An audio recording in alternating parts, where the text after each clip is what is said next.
Many of us wear a mask, looking successful on the outside while quietly unraveling on the inside. My next guest is a survivor of institutional abuse who spent years running from his pain, and he's here to talk about the messy, uncomfortable, and real work of finally facing it. Through his raw storytelling and hard won insight, Ted writes and speaks openly about healing, justice, and the nonlinear path of transforming pain into purpose. Let's get started. Hey, everybody, welcome back to Flip Your Mindset. I am your host, Stacey Urig, and I'm so excited to bring you guys today's guest. Today's guest is Ted Neill. Ted is an award winning author, he's a speaker, he's a mental health advocate. He's got a slew of books that are amazing. But today, what I really want to talk about are two books that really are kind of near and dear to the work that I do. The first one is called 2 Years of Wonder, and the second one is 20 Years of Unraveling. Welcome, Ted. How are you? I'm doing great. Thanks for having me, Stacy. Yeah, what people don't know is like Ted and I were in the back having all kinds of conversations. We were going in so many tangents, and I was like, okay, I really need to just hit the record button here. Ted, 2 Years of Wonder. Tell us a little bit about this book and why it was such a passion project for you. Yeah, thanks. Well, I graduated from college in 2000 and thought I was going to be a journalist. And at the time, of course, HIV/AIDS was really in a much worse state throughout the world, especially sub-Saharan Africa.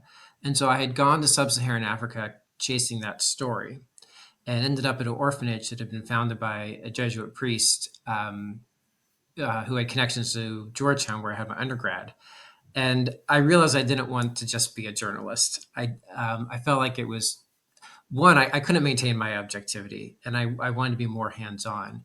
And so I asked if I could kind of have a Peace Corps experience and live and work at this orphanage for children with HIV/AIDS for 2 years. And of course, they said, yeah, we need the help. And I think always in the back of my mind, I thought I would write some stories about the experience. Um, and a young person like myself, at that age, you have real maybe cognitive fallacies about your ability to change the I was world. going to say idealistic views, perhaps. Yeah, idealistic views, cognitive fallacies. um, and some of it's cultural. You could chalk some of it up as white saviorism. Um, Yeah. but also, I think some of it, many things can be true at once, and some of it is just like a real compassion for kids who I knew were suffering. My mom had breast cancer when I was 3, and she's a survivor. But I don't think I know I never shook that anxiety that came when I was little and knew that she was ill. And I think that's what drew me to wanting to work with these kids who had lost their parents and now were facing a possibly terminal disease. Um, when I got And did many of them lose their parents to HIV/AIDS? In almost all cases, yes. Okay. And then they were also carrying HIV and having Yeah, AIDS. and not to get into the weeds, but the mother only has 1 out of 5 chance of passing it to the child, and you can reduce that Okay. even more if you can get her on an antiretroviral regimen. But at that time, antiretrovirals were not widely available. Even at the orphanage, when I first got there, it was still mainly functioning as a hospice as it had for 10 years. And, the priest who had Mm, founded it, Father D'Agostino, he had really been moved by the fact that these orphans with AIDS were being turned away from other orphanages because of their HIV status. And so he had founded the orphanage when no one else would take these kids. Um, and at the time, it was still illegal to import generic antiretrovirals into Kenya because the United States wanted to protect patent laws. India and Brazil kind of said, "What the hell with it? We're going to make generic drugs anyway." And Father D'Agostino, to his credit, um, said, "Well, I'm just gonna bring them in, and I will I will smuggle them. But he told the Kenyan authorities, like, I'm smuggling them in. I will arrive on this flight. And if you want to arrest me, go ahead. I'm going to make sure CNN and BBC are there with their cameras and they can film you arresting a Catholic priest who's trying to bring drugs to orphans with AIDS. Mm, And that worked. We were able to get the drugs, and our death rate went from 2 to 3 kids a month to 2 to 3 kids a year. And then we had the tough transition of thinking, okay, we're no longer a hospice, we're a home, and we have to think about raising these kids. And that, of course, introduced all sorts of complications. It's a good problem to have, but suddenly you're having to think about, how do I raise these children who have been sick children, who have lost their family, and who are growing up in an institution? That's 3 layers of big T trauma right there. right, right.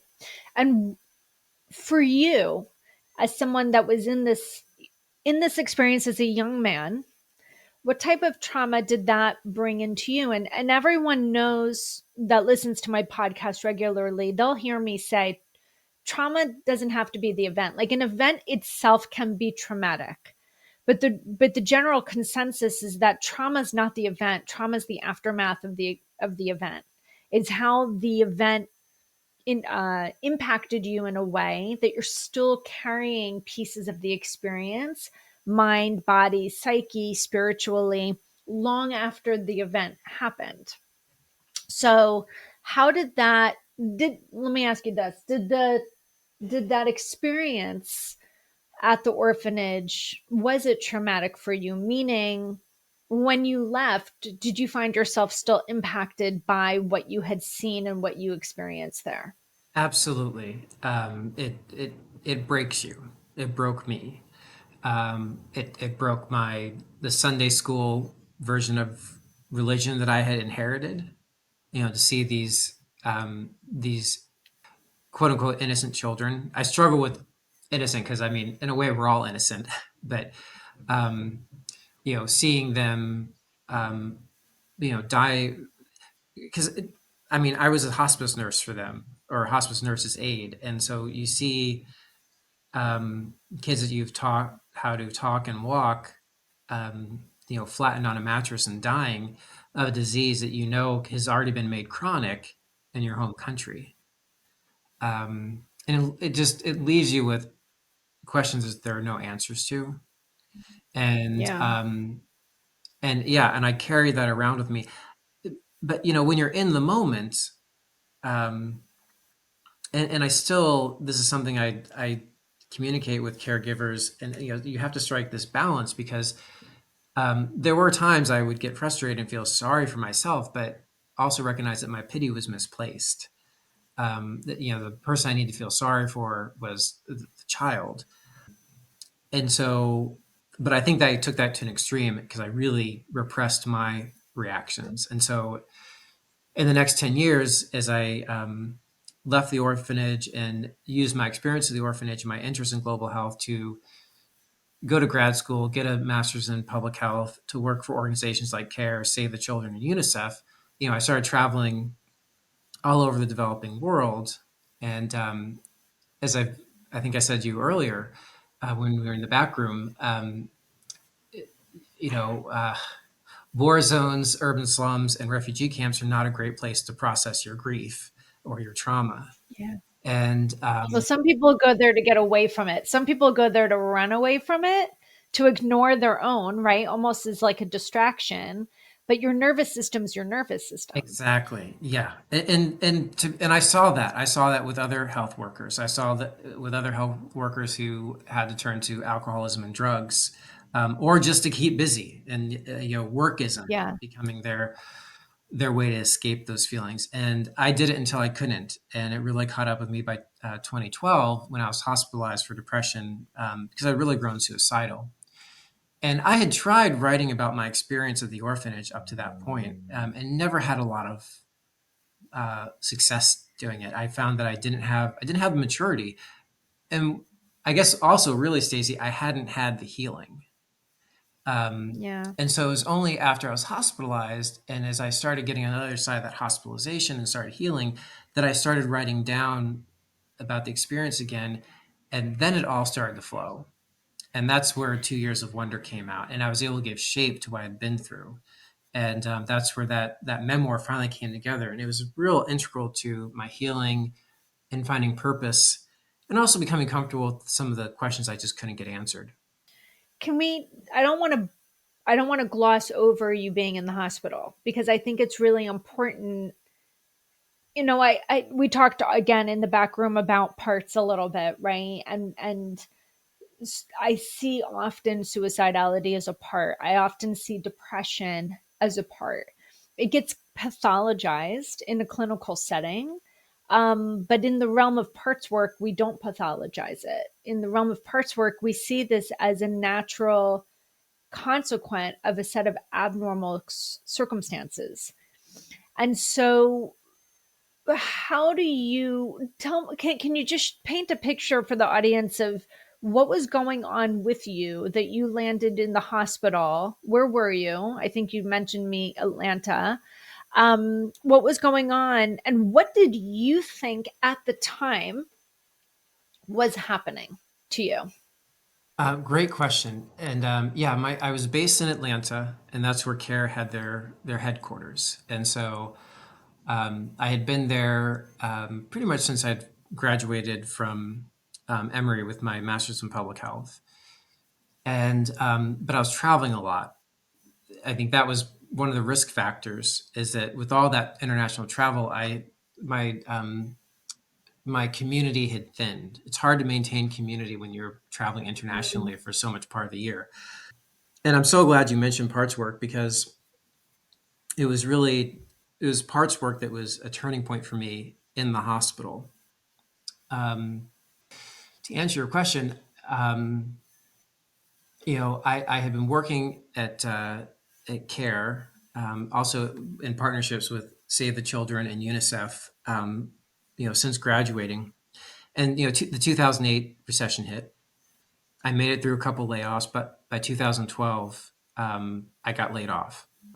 I had already enrolled in in some graduate programs to get a second master's in business, actually, because I saw that our programs at CARE, Save the Children, UNICEF, the programs that were most sustainable and had the most impact were those that had an economic component. And so instead of poo-pooing the business for-profit world, as many in my cohort from public health school did, I was really curious about how can we leverage business as a tool for eliminating poverty. And so I'd already enrolled in those classes, and when I got laid off, I was offered a scholarship to Georgia State to go full time, and full scholarship in light of all the humanitarian work I had done.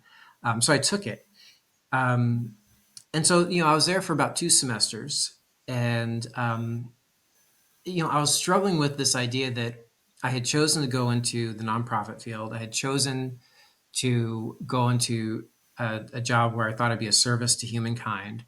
I had gone to school already, gotten a master's degree. In many ways, I thought I had done everything right, and still, I had gotten laid off, which just happens. I mean, there's a lot of outside factors I had no control over, but I was internalizing that something was wrong with me. And then you Yeah. layer into that, our concepts of masculinity, men as providers, and I was struggling. I was struggling, thinking I'm 34 years old. I'm back in school because my first degree didn't cut it. It just ended up with me being laid off and in debt. I don't have a job, um, and it's amazing the way depression messes with your head because there are so many things that I had going for me. I had just gotten a scholarship to get my MBA. I mean, it's rare that you get a free ride for an MBA, and that allowed me to work at the university. So I had a small stipend. I could still have something to live on. I was getting another degree. I was meeting amazing people in my program, but all I could see was that as a failure. And all I could see is I saw my peers in their early 30s being able to start families, buy homes, and I was nowhere near that. And so there was a lot of internalization of failure, and this is some things Mhm. that I had to recognize as my own expectations of perfection of myself. Well, what I hear in my head is comparison is the thief of joy, Oh, I mean, right? It's like when compare and we're, despair.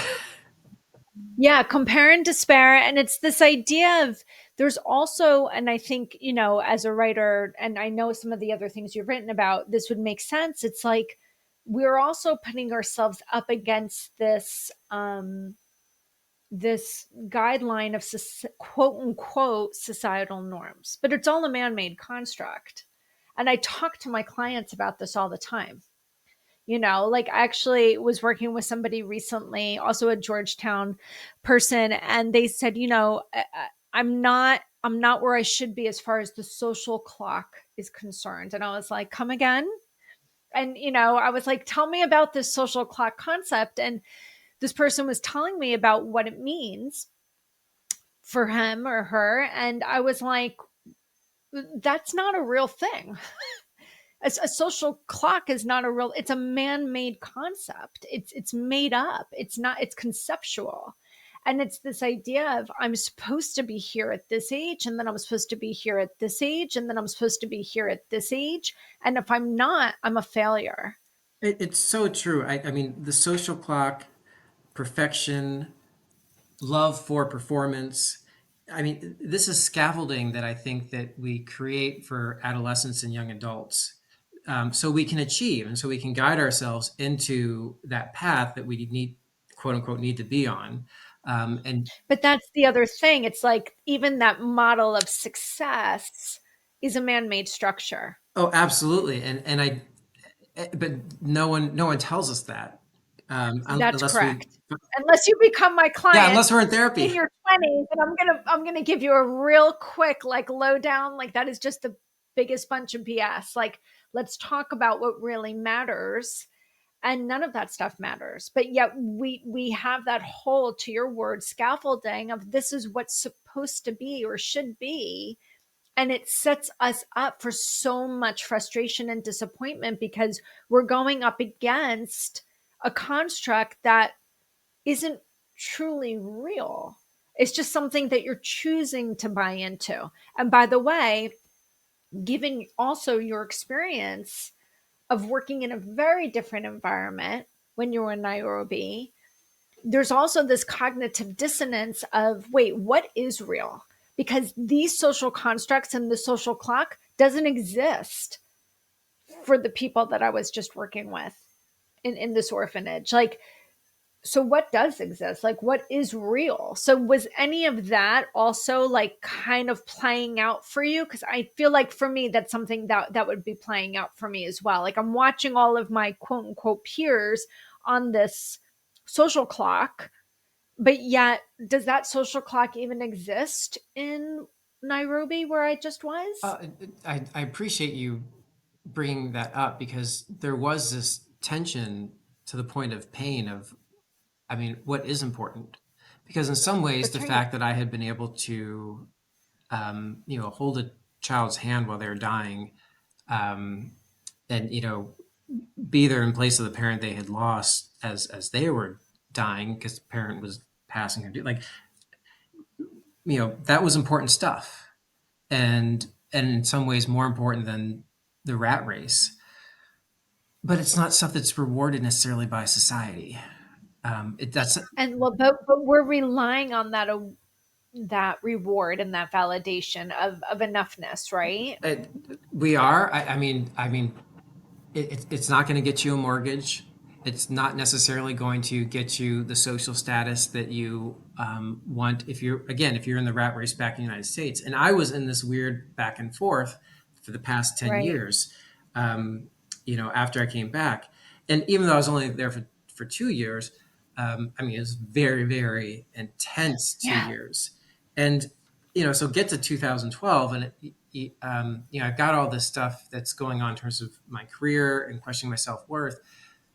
And then, the additional layer was, yeah, and you were at that orphanage and you couldn't save those kids. And then you left them. Right. You left them just like their parents left them. Right. And and you never even got around to writing that book about it. I mean, all those voices come crashing down on you. And I got a name for it when I was in the hospital. They called it your itty bitty shitty committee. Oh my God, that's what I call it Oh my too. gosh, twinsies! So yeah, so I call, people refer to the inner critic, but I always refer to it as the itty bitty shitty committee because it's not one, it's like a gabillion of I mean, them. it's parts. But it's parts. And I'm so glad that we're able to talk about that. I talk about it on the podcast all the time. People know that. But, the reality is that, and this is such a great conversation because here you are, you're on this path, you're trying to make a difference. None of it feels like enough. And there are parts of you that can't see all that you've done. They can only remind you of what's not been done. And then there are parts of you that are shaming you for not doing ABCXYZ. And when those parts are active, and I'm not going to go deep into the whole realm of parts work because I've done that so many different times on the podcast. Now all of a sudden you're not accessing yourself at all. You're so shadowed out, right? You can't access that part of you that can see clearly and confidently and courageously what the world is. And we've got so many voices in our head, it just feels like it's just too heavy. So at that point, what happens where you get from there into a hospital? I was, like I said, I'd done 2 semesters at Georgia State, and I knew I wasn't doing great. Like the When you say you're not doing great, you mean mental health wise, yeah, the psychologically. first the first moment of suicidal ideation actually happened in October 2011, and so I was Okay. living with that for a whole year. The Mm, intervals between the suicidal ideation got shorter and shorter until mm, by September 2012, I was just hearing this voice in my head, this impulse all the time, just kill yourself. And if you mm. die now or if you die at 84, it's not going to make a difference in this world.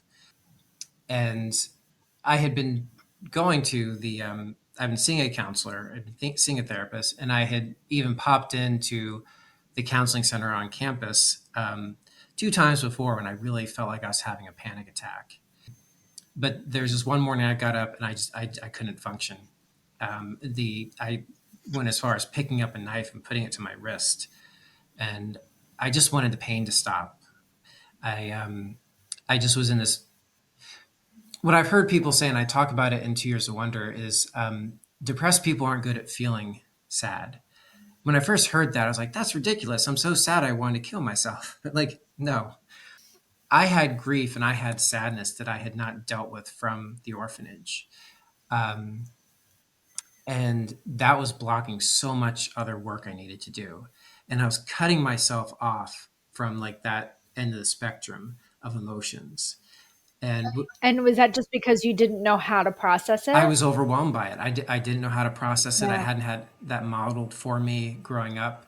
And I had a relatively good childhood, but I had thrown myself into the deep end. Um, Yeah, you did. and and what I learned in the hospital is I was cutting myself off from those sad feelings. I was also inadvertently cutting myself off from happy feelings. And so I was left with No this really doubt. narrow bandwidth of emotions, which these therapists were explaining to me that most people feel either very numb or just feel anxious. And I felt Mm. overwhelmingly anxious. I just felt like that feeling like there's someone behind you about to smash you with a hammer. And that moment where you're bracing to feel it right before it hits. I felt that all the time. I mean, I was like in that zone from the age of 12 into the age of 42. And people drink over it. This is why I this is why I do the work that I do because I always felt as though I had to have a go bag ready 24/7. And so people don't really understand how impactful that can be, but you never catch a breath. You're always braced and ready. And you can't, this is my personal point of view. You cannot be in that state of hypervigilance for that long and not just drop and flop and just want it to be done. And though I never had suicidal ideation, there was a point where I had a conversation. I hit a wall.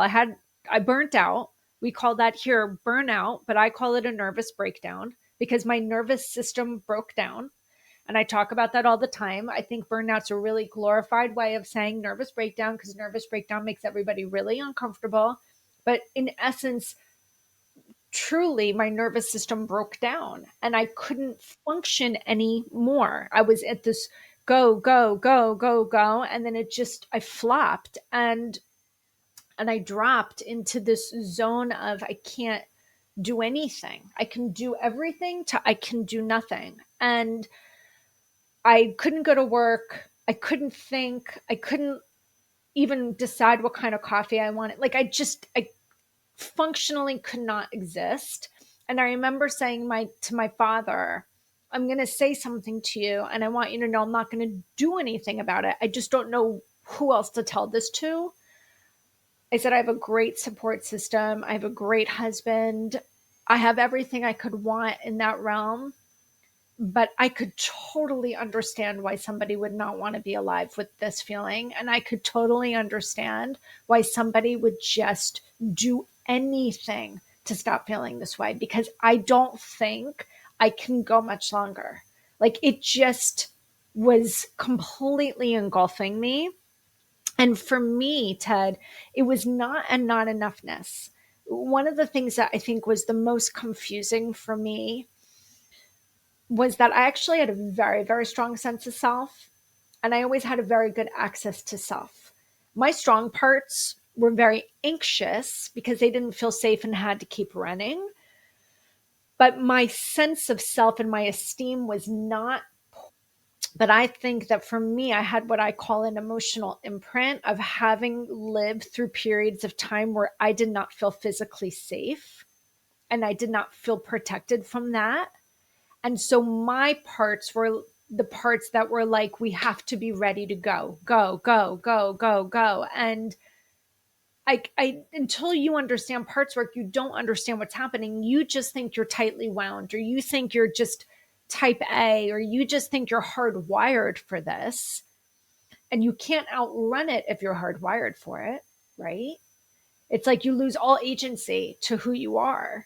And so at some point, you're like, well, it's not going to get any better. So therefore, what are my options?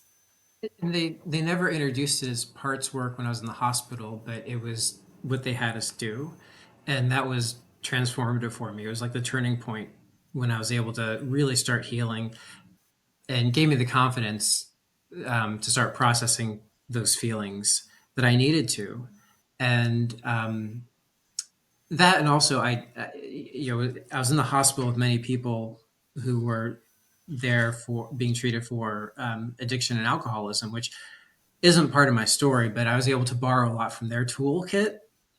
Um, Sure.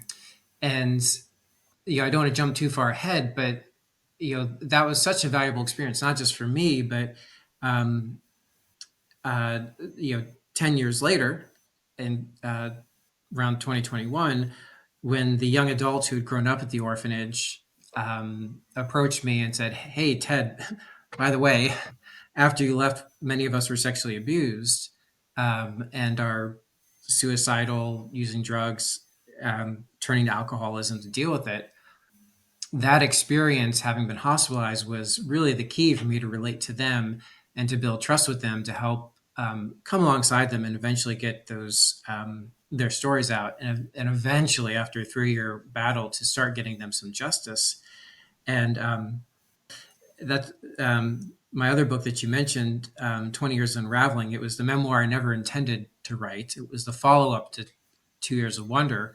Again, I never thought I would be writing it, but that journey of kind of turning back to them and then helping them for this double trauma that they had experienced, already being at the orphanage, already having living with a chronic or fatal disease, having lost their family, and then betrayed and abused by the people who are supposed to be taking care of you, and then gaslit by the institution itself, saying that no, you weren't really abused, or it was your fault. It sometimes feels trite to say that there's a reason for everything, but I think sometimes we can find a reason for everything. And for me, that was when I realized, okay, this experience in the hospital, I mean, this is, it turns out it was painful, but really I needed it. But it also gave me the tools to kind of come back to these kids that I did feel some guilt for not being able to do more for them and be able to come alongside them as a partner, and help them on their healing journey. How did you, all that's running through my head as you're telling that part of the story is, what were you doing for yourself to make sure that you were then not re traumatized through that process? Because one thing I haven't asked that's been running through my head is, when you were at the hospital with the depression and the suicidality, was the thought process of the clinicians that there was some level of PTSD involved? Right. That's, I mean, you're nodding your head for people that are not watching and that are listening to the podcast. So is that the idea, that you had had these experiences when you were in Nairobi that were never fully processed? So now you had this sort of post traumatic stress disorder that was symptomatic with depression and suicidality. Yes, and there's a lot I learned about it. And being in those situations to survive it at times, I would, when I was taking care of a sick kid or burying a kid that we had lost, I would feel so frustrated, and I'm like that I hadn't been able to do more, and I'd be beating up on myself. But at the time, I'd tell myself, "Hey, my pity's misplaced. My pity needs to be with the child," um, which to some extent is true. But But you didn't give yourself any I compassion. neglected myself, yeah, and because Yeah. I didn't know parts work.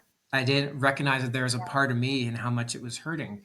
Um, Well, this is my concern is, I mean, obviously it's all done, the books are out, but like I'm thinking, as a trauma practitioner, like, okay, now you're back in this zone after having healed and recovered and resolved this PTSD that was really debilitating.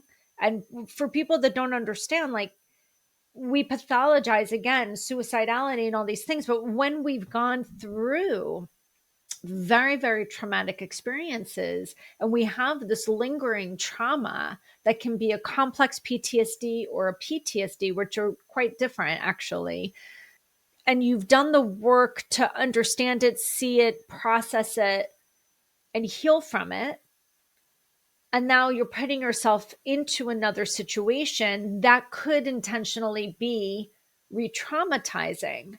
What were you able to do for yourself to make sure that you stayed quote unquote safe in that scenario?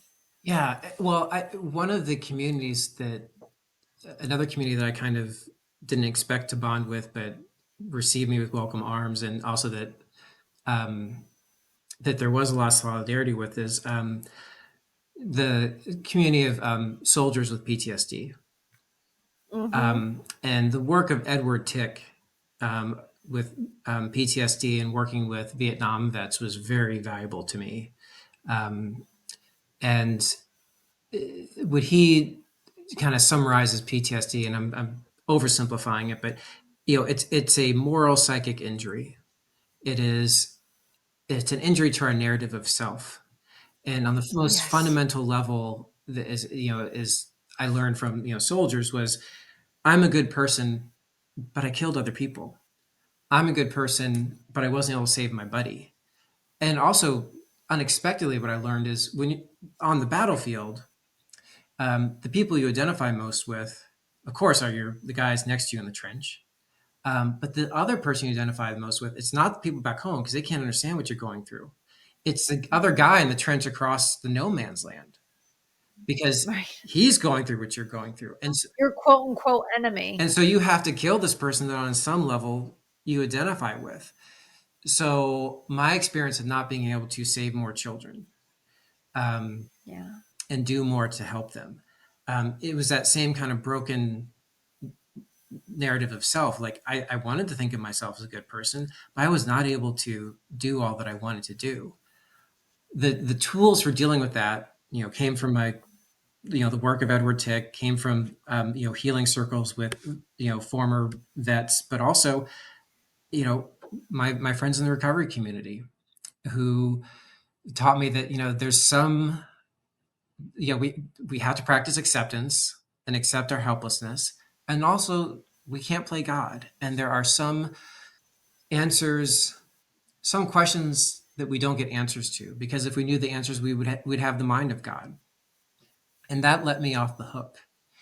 So moving forward with those tools, it was horrible going through the process, because I had to sit down with little girls I used to read to and listen to what happened to them after I had left. And I want to, because I mentioned his name, Father D'Agostino, he had passed, and most of the abuse took place after he had died, and the orphanage had been taken over by Sister Mary Owens, an Irish nun who had been his colleague for many years. Um, some of the abuse took place under Father D'Agostino's, but a very small percentage, very small percentage. And I mean, we can have a different discussion about institutions and why orphanages are dangerous because they attract predators. But the Yeah. lion's share of the abuse happened under Sister Mary Owens' watch when I had left, right after I had left. And so layer on that, I'm listening to these stories, and it was hard. And again, I went into that space of my I can't misplace my pity. The pity should be with them, but I recognized I was experiencing secondhand trauma. And That's why I was thinking, I'm like, how do you go from this? I've just gone through this really intense journey to heal within myself. And now I'm now putting myself back into the belly of the beast. well, And now I have to come into it from a very different perspective so I don't get sucked back up by it again. I'm not saying it wasn't stressful. I mean, I had all sorts of GI tract issues. I was Yeah, I don't doubt it. and I was having problems sleeping at times. And what was really hard is the board of directors, the people who I thought would be on my side, they were against us. They were against me. They're against the survivors, and they had their own stuff to work through. They had trusted Sister Mary for 20 years, and I was challenging not only their identity as helpers, but their relationship and trust in this woman who, when she went to the UN, she was a rock star. She gets standing ovations. In 2020 or 2019, she was hosted for World AIDS Day by Mike Pence at the White House. I was going after her. I was saying that she was a liar and she was an abuser. No one wanted to believe that. All I had was, the young people that I had my relationship with, and I knew that what they were saying was true. Um, but the difference was I had community, and I think that's one of the lessons that build up your community before you need it. And ever since I had left that hospital and left the recovery community, who had done so much to put the pieces of Ted back together, who would love me when I couldn't love myself, I volunteer with the recovery community. I go to 2 or 3 AA meetings a week. I help set up. I make coffee, um, and I got myself a sponsor and did the 12 steps. Even though I'm not an alcoholic, sure enough, there's a couple alcoholic guys that want me to sponsor them. I leaned on that community. I went to Isn't that I went fascinating? to them and I said, "Hey, this is what's happening." And come on, these are people who have seen stuff. So they had credibility Yeah. with me, and I could go to them with what was happening, what I had seen, and they could make space for it. That's how they survive. It's how they stay sober. So that was a one of the things that really helped me. And the other thing was, eventually, as I became a whistleblower, because this orphanage was and its outreach community programs were supported by USAID, and that's U.S. taxpayer money. I became a whistleblower. I turned them into the feds. There was a federal investigation. And getting back to my, my roots as a journalist, or wanting to be a journalist, I reached out to the Washington Post and I started working with them to do an expose. And I had this partner in Rael Obor, a Kenyan journalist who worked for the Post out of the Nairobi bureau. And the two of us spent almost 3 years bringing the story together. And her, I had a partner. She interviewed as many of the, if not more, of the young people I did, and so we had a the experience that no one else did, that we were carrying these stories and we could turn to each other. And as much as we knew that the victims and survivors were suffering, we also could turn to each other and recognize in each other the secondary trauma and give support to each other. That Yes. was the difference. My the first time I went through it, I didn't have any of those tools. I didn't have any of that community. I didn't Right. have that partner, and I had that partner in Rael. And I think those are the reasons because my family was worried about me, my friends were worried about me.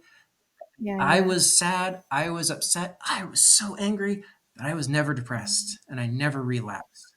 This is I have so much going on inside my body. I want to vomit and cry, and I have like all these, energy points on fire right now because you're really describing so many of the different things that I try to talk about doing this work, and then we find ourselves back in, and then how do we trust this process is going to be different? And I want, for continuity reasons and for timing, I want to hold the space right here and say we're going to do a part two. You and I had talked about this in the back end. We've talked about 2 years of wonder, but now I really, really want to get into 20 years of unraveling. I really want to help people understand what this experience was like for you as a whistleblower and bring that story to my audience. So if you would welcome and invite, the invitation of coming back on the podcast. Of course. Yeah, I would love to have that because, you know, when we are trying to do good, it's often very, very hard, and it can be very traumatizing. And it, when we haven't processed our lived experiences and what's inside our invisible backpack and what we're carrying with us unknowingly, and then we find ourselves in these other situations, it can be very, very dysregulating. And I think that you saw that after you left the orphanage, and then those 10 years, everything was, kind of compounding, if you will, until you hit that end mark. Here you are now going back into maybe even a more significant scenario, but with a very, very, what I'm going to call a different window of tolerance, right? You know how to regulate yourself, you know how to look for the clues as to, oh, I'm getting dysregulated. When you are walking around dysregulated all the time, you don't know that you're dysregulated because it is your baseline. It's your normal. And so now that you've had room to build up this baseline back to self, back to normal, what I often see with my clients is now there's more cognitive awareness of, oh, I'm dysregulated now. And so when you can't recognize it, I always say you can't heal what you understand, what you don't understand. You can't pull back. When it's your norm, you don't even know that it's off. So I want to pause us here because we could go on and on and on. I think just what I would add as a preview, and it's just that what I just said about I felt angry, I felt upset, I felt Yes. sadness, but that in itself was progress. The fact that I could identify those emotions and I was like, I'm going to go feel these emotions instead of suppressing them. That was that. And I know what to do with them. And I know what these things are. Yeah. And they don't have to be a threat to my nervous system. Right. I'm Ugh, eager to okay. talk more So, about it in part two. oh my God. All right. So, guys, let's recap. The book that everybody needs to go out and get right now is 2 Years of Wonder, okay, by Ted Neill. This book is going to talk about his lived experience, his personal memoir of all of what we just discussed and how it came to a head for him and what he learned through those 2 years, that ended up being a wonder for him, essentially a gift, even though it was his greatest. And I've always said there's purpose in the pain and a gift in the challenge, and this is a perfect example of that. And then what's going to happen is when we have Ted back, we're going to talk about his other book, which is 20 Years of Unraveling, and we're going to talk about this story that was in the Washington Post that he worked on for 3 years and the whistleblowing that had to happen, which in and of itself can just be a very scary, traumatic time. So we're going to go to that book next, but we're going to start with 2 Years of Wonder. Everybody's going to go to Ted's website. Ted, what is your website? Uh, TedNeilAuthor.com. You can also find me on Amazon, Kobo, and Barnes and Noble. I love it. Okay, guys, remember, we're all on a journey. Healing is never a destination. It's never the end game. You will be healing to the day that you are no longer taking your breath. We're all of it's a journey. And I'm so fascinated by Ted's story, which is why we brought him on to the podcast. Um, go to his website, go to Amazon, go to wherever you like to buy your books. 2 Years of Wonder, Ted Neill. All of the links will be inside the show notes. And when we have Ted back for part two, we're going to be talking about 20 years of unraveling. Ted, thank you so much for coming on and sharing this story with us today. It's just been an honor to hold the space for it. Thank you, Stacy. Looking forward to next time we chat. Me too.